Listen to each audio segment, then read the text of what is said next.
পশ্চিম জেলার জেলাশাসকের উদ্যোগে ওএনজিসি কেন্দ্রীয় বিদ্যালয় মাঠে জাতীয় ক্রীড়া দিবস উদযাপন করা হয়। অনুষ্ঠানের উদ্বোধন করেন সাংসদ বিপ্লব কুমার দেব।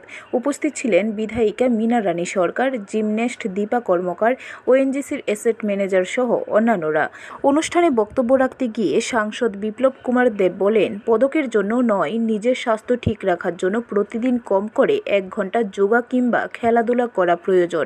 ইচ্ছা থাকলে সময় কোনো বিষয় নয়, দিনের যে কোনো সময় যোগা কিংবা খেলাধুলা করা যায়।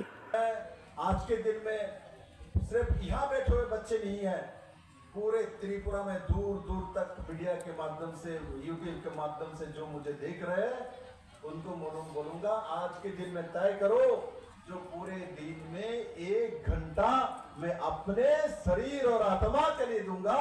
और जब अपने के लिए 1 घंटा डेली कोई व्यक्ति देगा शारीरिक परिश्रम करने के लिए और इस स्पोर्ट्स की एक्टिविटी के लिए, निश्चित साउंड माइंड वाला। ब्यूरो रिपोर्ट, खबर त्रिपुरा।